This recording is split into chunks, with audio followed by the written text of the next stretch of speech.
Bismillahirrahmanirrahim. Assalamualaikum warahmatullahi wabarakatuh. Apa khabar semua? Ustaz Arab semua berada dalam keadaan yang sihat, sejahtera di samping keluarga tercinta dan berada dalam lindungan Allah SWT.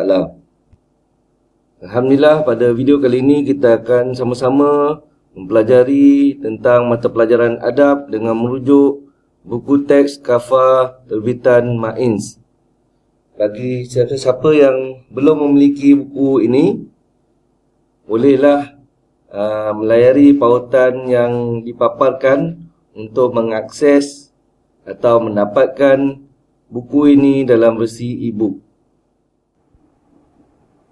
Alhamdulillah, pada video kali ini kita akan menyambung pembelajaran kita dalam mata pelajaran adab, di mana pada video yang lepas kita telah mempelajari tajuk adab bermesyuarat dalam siri yang pertama.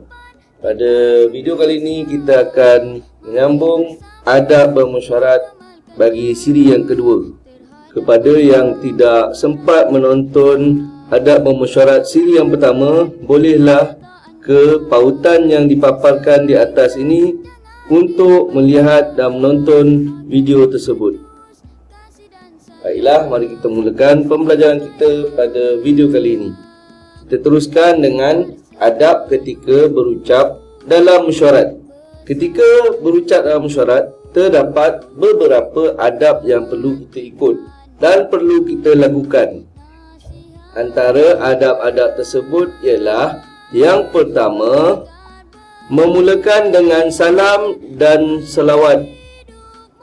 Kita hendaklah memberi salam kepada semua orang dengan lafaz Assalamualaikum ataupun Assalamualaikum warahmatullahi wabarakatuh, dan kita mulakan dengan selawat ke atas baginda sallallahu alaihi wasallam seperti Allahumma salli ala Sayyidina Muhammad. Yang kedua, memberi tumpuan kepada semua. Semasa berucap, kita hendaklah memberi tumpuan kepada semua yang ada dalam mesyuarat tersebut. Ketiga, menggunakan kata-kata yang lembut. Dalam berucap semasa bermesyuarat, kita hendaklah menggunakan kata-kata yang sopan dan lembut. Keempat, menghormati pendapat orang lain. Semasa kita berucap ataupun mendengar ucapan orang lain, kita mestilah menghormati pendapat yang diutarakan oleh mereka. Kelima, hendaklah mengemukakan hujah yang jelas. Semasa berucap ataupun menyatakan hujah kita, kita hendaklah menyatakannya dengan jelas dan terang, supaya tidak ada menimbulkan keraguan dalam fikiran ahli-ahli mesyuarat yang hadir. Keenam, berhujah dengan tidak bangga diri dan sombong. Ini perlu kita elakkan semasa berhujah atau berucap. Elakkan bersifat takabur, sombong dan bangga diri. Ketujuh, tidak terpesong daripada tajuk yang sedang dibincangkan.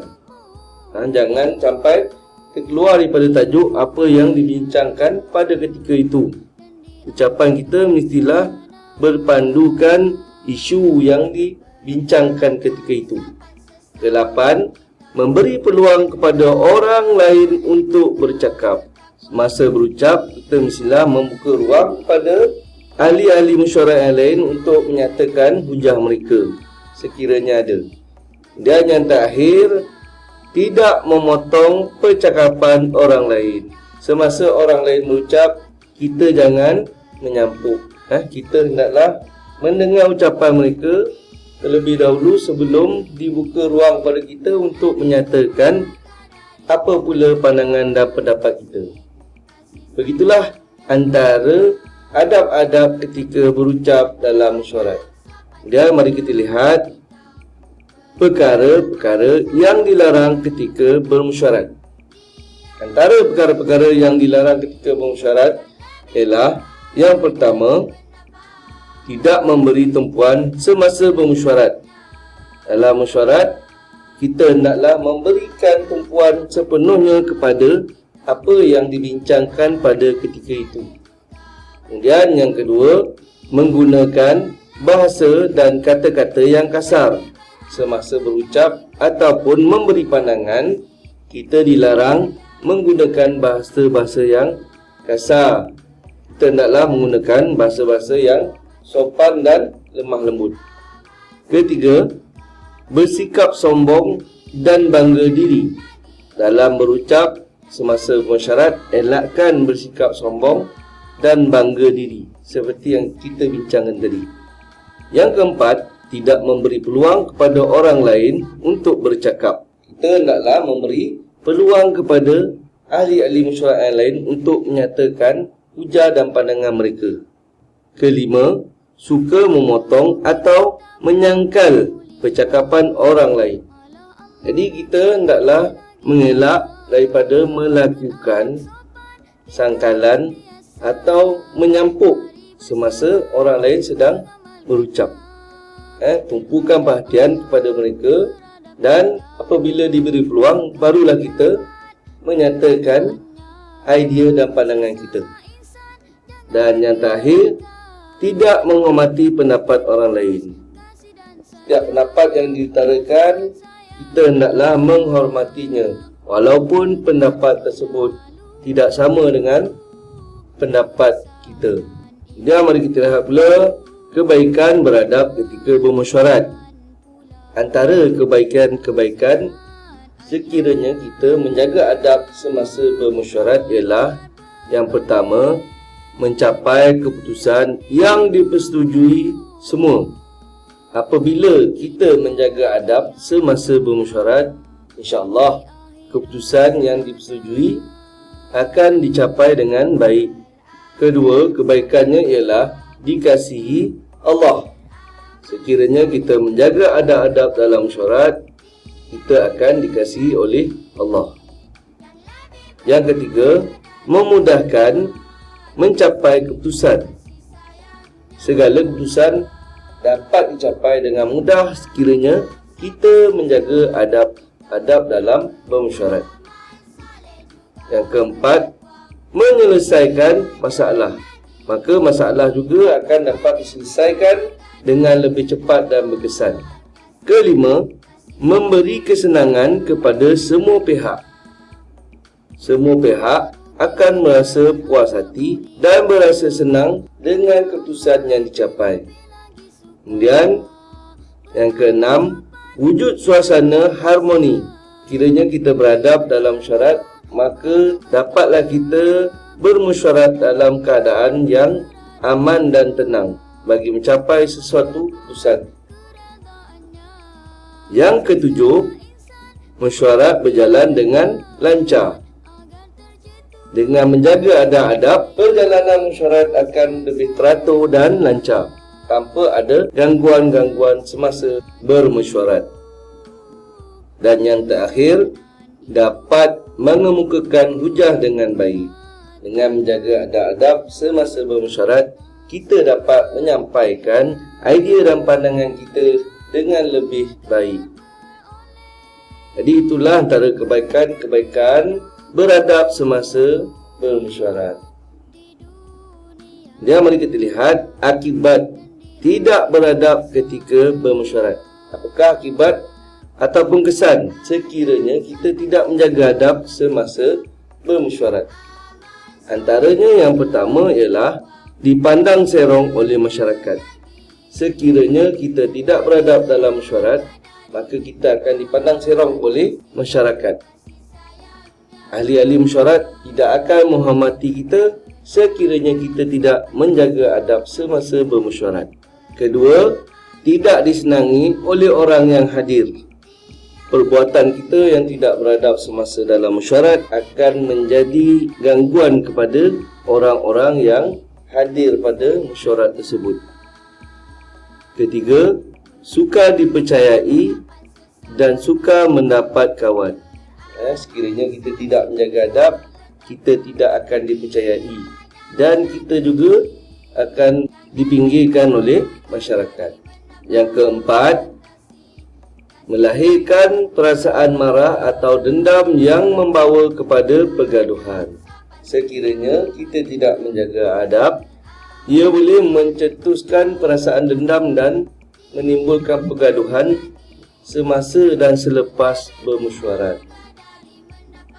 Dan yang terakhir, perjalanan mesyuarat terganggu dan aktiviti yang dirancang tidak dapat dilaksanakan dengan jaya. Apabila kita tidak beradab semasa mesyuarat, ia akan menjadi gangguan pada perjalanan mesyuarat tersebut.